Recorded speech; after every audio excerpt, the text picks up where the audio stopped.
Good morning my dear students. आज मैं आपसे एक छोटी सी बात से शुरुआत करना चाहती हूँ। कभी सोचा है जब हम खड़े होते हैं और अचानक चक्कर आ जाता है या जब बॉडी डिहाइड्रेटेड हो जाती है तो हमारा बॉडी उसमें कौन डिसाइड करता है कि ब्लड प्रेशर को कैसे बचाया जाए? क्या कोई साइलेंट गार्जियन होता है बॉडी के अंदर जो बिना नॉइज़ के, बिना हमें बताए हर सेकंड हमारी ज़िंदगी को बैलेंस में रखता है? यस, आज हम उसी इंटेलिजेंस सिस्टम के बारे में बात करने जा रहे हैं, द रेनिन एंजियोटेंसिन सिस्टम, यानी कि रास। रास एक्चुअली में एक रेगुलेटरी सिस्टम है जो हमारे ब्लड प्रेशर, ब्लड वॉल्यूम और इलेक्ट्रोलाइट बैलेंस को कंट्रोल करता है। ये मेनली काम करता है किडनीज, ब्लड वेसल्स, लंग्स और एड्रेनल ग्लैंड्स के थ्रू। और सबसे इंटरेस्टिंग बात, ये सिस्टम एक्टिवेट तब होता है जब बॉडी में डेंजर होती है। कब डेंजर होता है? जब ब्लड प्रेशर गिर जाता है, ब्लड वॉल्यूम कम हो जाता है, सोडियम लेवल लो हो जाता है या रीनल ब्लड फ्लो कम हो जाता है। ठीक है, अब हम देखेंगे कि रेनिन एंजियोटेंसिन सिस्टम वर्क कैसे करता है। जब भी ये सब चीज़ें होती है कि बीपी लो हो जाए, ब्लड वॉल्यूम कम हो जाए या सोडियम लेवल लो हो जाए, तो किडनी तुरंत सिग्नल भेजती है कि something is wrong, circulation is not enough. ठीक है, तो जैसे ही किडनीज़ को लगता है कि बीपी या वॉल्यूम कम हो रहा है, तो जो जक्स्टा ग्लोमेरुलर सेल्स है, जक्स्टा ग्लोमेरुलर सेल्स, ठीक है, जो किडनीज़ में होती है, वो एक स्पेशल हार्मोन रिलीज़ करवाती है, दैट इज़ द रेनिन।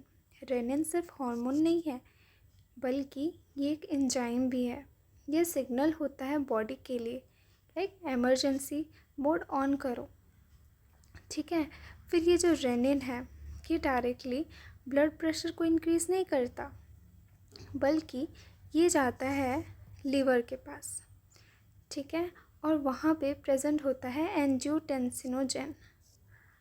वहाँ पे उसके ऊपर वो एक्ट करता है एंड बनाता है एंजियोटेंसिन 1। ठीक है, पर ये इनएक्टिव होता है। ओके, अब देखो नेक्स्ट स्टेप क्या होता है।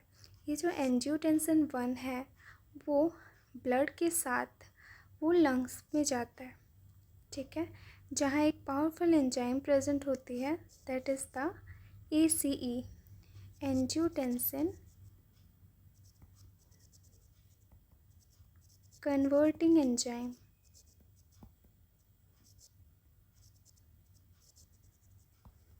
एंजियोटेंसिन कन्वर्टिंग एंजाइम जो है, वो एंजियोटेंसिन 1 को कन्वर्ट कर देती है इनटू एंजियोटेंसिन 2। ठीक है, ये एंजियोटेंसिन एक्टिव फॉर्म है। ठीक है, और यहीं से गेम चेंज होता है। दैट इज़, अब एंजियोटेंसिन 2 जो है, वो बॉडी का मोस्ट पावरफुल वैसोकॉन्स्ट्रिक्टर है। ठीक है, वो ब्लड वेसल्स को नैरो करता है और बीपी को बढ़ा देता है। वो एड्रेनल कॉर्टेक्स को स्टिमुलेट करता है, जिससे कि वो एल्डोस्टेरॉन रिलीज़ करते हैं। ठीक है, और ये एल्डोस्टेरॉन क्या करता है, ये जो DCT है, that is distal convoluted tubules, और जो कलेक्टिंग डक्ट्स हैं, उन पर एक्ट करता है, जिससे सोडियम का रिजॉर्प्शन इंक्रीज़ होता है, वाटर रिटेंशन होता है, पोटेशियम का एक्सक्रीशन होता है। ठीक है, और इसके रिज़ल्ट में क्या होता है, ब्लड वॉल्यूम इंक्रीज़ होता है, ब्लड प्रेशर और भी स्टेबल हो जाता है। देन और एक काम है कि ये जो एंजियोटेंसिन 2 है ये पिट्यूटरी ग्लैंड से ADH को भी रिलीज़ करवाता है, प्लस ये थर्स्ट सेंसेशन को भी बढ़ाता है। ठीक है, एक ही हार्मोन के इतने सारे इफ़ेक्ट्स। अब चलिए एक डायग्राम की हेल्प से समझते हैं। ठीक है, किडनी से रेनिन रिलीज़ होता है जब भी BP लो हो जाए, ब्लड वॉल्यूम लो हो जाए, सोडियम का कंसंट्रेशन घट जाए। ठीक है, रेनिन जाता है लीवर के पास, लीवर में एंजियोटेंसिनोजन प्रेजेंट होता है, उस पर एक्ट करता है और उसको एंजियोटेंसिन 1 बनाता है। अब ये एंजियोटेंसिन 1 जाता है लंग्स के पास, वहाँ पे प्रेजेंट होता है एंजियोटेंसिन कन्वर्टिंग एंजाइम। ये एंजियोटेंसिन 1 को एंजियोटेंसिन 2 में बदल देता है। फिर ये एंजियोटेंसिन 2 क्या करता है, ये एड्रिनल ग्लैंड के पास जाता है, उसके कॉर्टेक्स को स्टिमुलेट करता है तो वो रिलीज़ करता है एल्डोस्टेरॉन।